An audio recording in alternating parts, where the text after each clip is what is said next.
Okay, welcome back. आपलं परत एकदा स्वागत आहे. आता आपण फॉन्ट म्हणजे होम ग्रुपच्या आपण शेवटच्या एका लेक्चरकडे चाललेलो आहे. ओके, तर आज आपल्याला बघायचे स्टाईल्स आणि एडिटिंगवाला हा ग्रुप.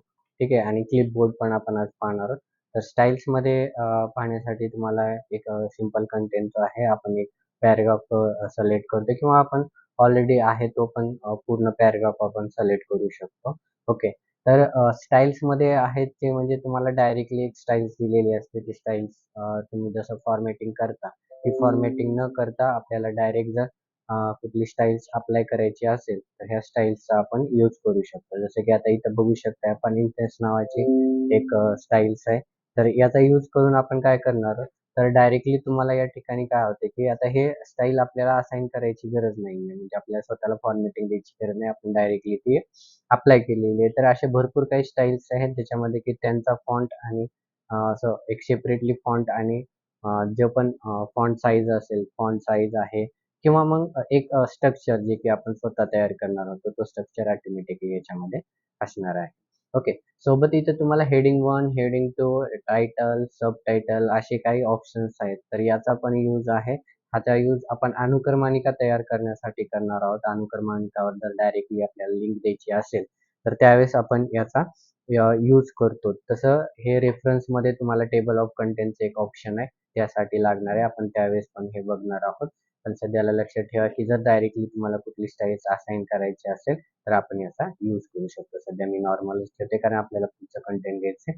तर नेक्स्ट आहे क्लिपबोर्ड. आता क्लिपबोर्ड काय असते बघा, की आता ज्यावेळेस आपण कॉपी पेस्ट पेस्ट वगैरे ऑप्शन बघितले असतील किंवा कट कॉपी पेस्ट ऑप्शन आपण पाहिले असतील. हे ऑप्शन्स आपल्याला यूज करण्यासाठी क्लिपबोर्ड या ग्रुपचा आपल्याला यूज होणार आहे. त्याच्यामध्ये सपोज मी काय केलंय, की आपण थोडंसं वेगळी फॉर्मॅटिंग असाइन करून बघूया म्हणजे तुम्हाला समजून जाईल. आता मी ह्याचा फॉन्ट चेंज केलेला आहे. फॉन्टचा कलर पण चेंज केलेला आहे. असं थोडंफार फॉर्मॅटिंग मी या टेक्स्टसाठी केलेली आहे. आता मला काय करायचं आहे, की हा पॅराग्राफ मला जसा तसा कॉपी करून घ्यायचा आहे. कॉपी म्हणजे डुप्लिकेट पण असतं. ओके. तर मी या ठिकाणी खाली आपण काय करतोय हा पॅराग्राफ पेस्ट करतोय. तर आता बघा कॉपी पेस्ट म्हणजे डुप्लिकेट करणे हे आपल्याला एक सिंपलमध्ये ऑप्शन माहित आहे. तर ते पण करतो. हे झालं कॉपी करणं.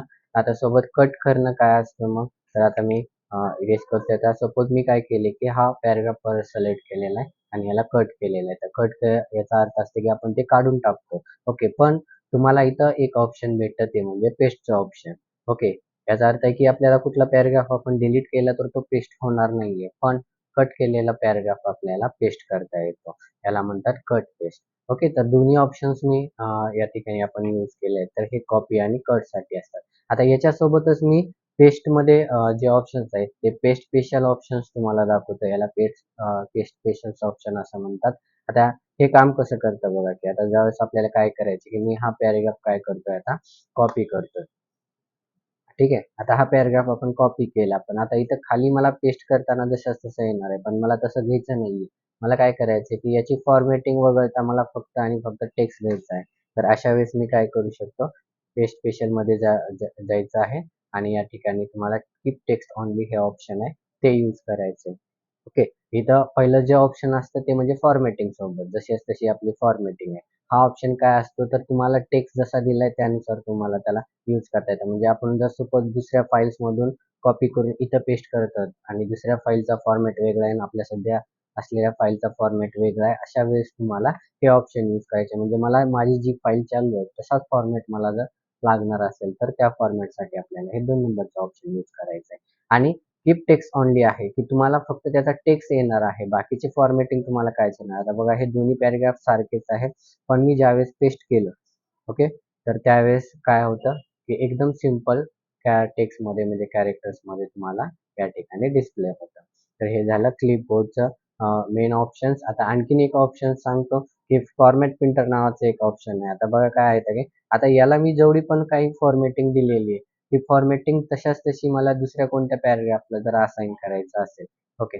तर त्यावेळेस आपल्याला हे बघावं लागतं, की याला फॉन्ट कोणता आहे, अंडरलाईन दिली आहे का, फॉन्ट साईज किती आहे. तर याची काही गरज नाहीये. त्यासाठी त्यांनी एक सिंपल ऑप्शन दिलेला आहे. फक्त मला फॉर्मॅट घ्यायचा आहे. म्हणजे टेक्स्ट नाही घ्यायचा. टेक्स्टचा मला फक्त फॉर्मॅट घ्यायचा आहे. तो फॉर्मॅट मी घेतला आणि इथं थीम्स अँड स्टाईल्स नावाचा जो सपोज आपल्याला हा पॅराग्राफ आहे, या पॅराग्राफला आपल्याला असाइन करायचं तर मी पॅराग्राफ सिलेक्ट करेल. लक्ष द्या की आपल्या माऊसचा कर्सर सोबत तुम्हाला एक ब्रश येतात. याचा अर्थ आहे की आपण काय करतोय, त्याचा फॉर्मॅट कॉपी केलेला आहे. तो फॉर्मॅट आपण जशाच तसा ज्या पण टेक्स्टला द्यायचा आहे, एक शब्द पण तुम्ही सिलेक्ट करू शकता. मी या ठिकाणी एक पॅराग्राफ सिलेक्ट केलेला आहे आणि सोडून द्यायचं, फक्त सिलेक्ट करून सोडून दिलंय मी. ऑटोमॅटिकली जशाच तसा तुम्हाला फॉर्मॅट हा दुसऱ्या पॅराग्राफला असाइन होऊन जाईल. ओके, तर हे होतं क्लिपबोर्ड.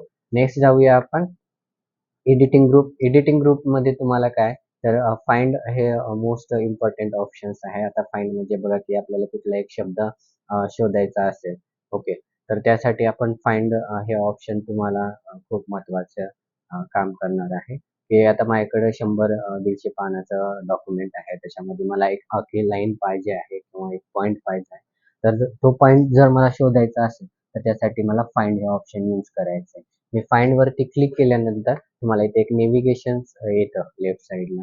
तर ह्या नेव्हिगेशन्समध्ये तुम्हाला इथं सर्च ऑप्शन मध्ये तुम्हाला जो पण शब्द फाइंड करायचा आहे, तो शब्द तुम्ही या ठिकाणी टाइप करू शकता. आता सपोज मी काय करतोय, एक सिंपल क्लिक हा शब्द टाइप करतोय. आता मी क्लिक टाइप केले केले काय झाले, की इथे तुम्हाला सगळे क्लिक शब्द इंडिकेट केलेले आहेत.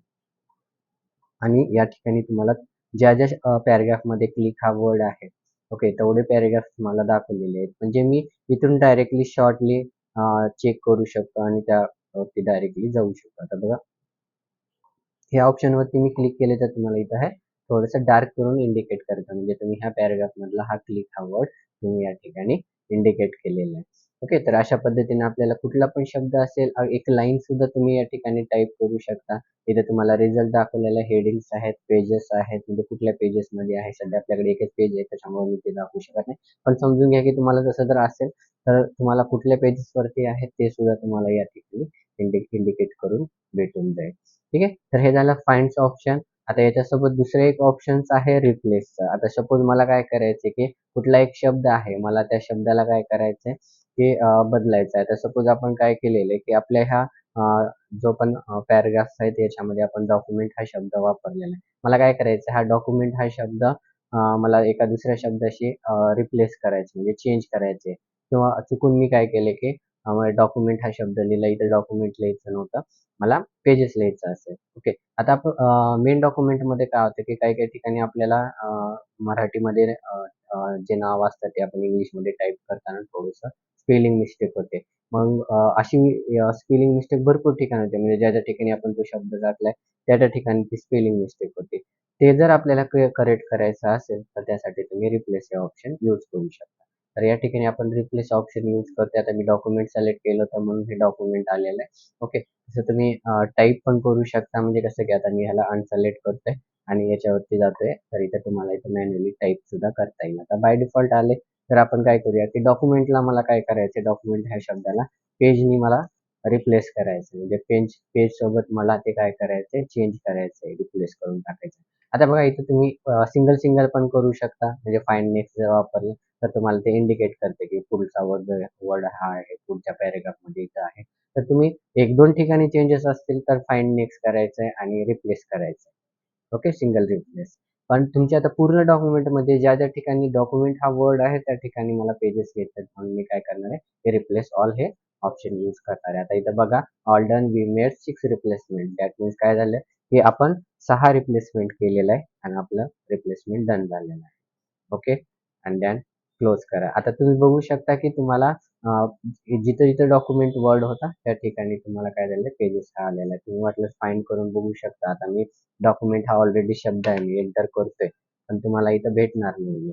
ओके, कारण आपण काय केले, डॉक्युमेंटच्या ऐवजी पेज हा शब्द या ठिकाणी ऍड केला. तर तुम्ही ज्यावेळेस पेज सर्च करता त्यावेळेस तुम्हाला भरपूर जागी आता पेज दिसून येईल. ठीक आहे, तर हे झाले एडिटिंग मधले महत्त्वाचे ऑप्शन. नेक्स्ट जो आहे तो सिलेक्ट. आता आपल्याला माहीतच आहे, आपण पूर्ण डॉक्युमेंट सिलेक्ट करण्यासाठी Ctrl+A प्रेस करतो शॉर्टकट कीज साठी, किंवा मग आपण माऊसने पूर्ण डॉक्युमेंट असं सिलेक्ट करत जातो.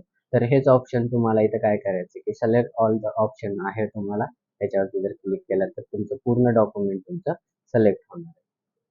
ठीक आहे, आणि याच्यासोबत इमेजेस वगैरे असतील तर सिलेक्ट ऑब्जेक्ट वरती आपण क्लिक करून करू शकतो. धन्यवाद.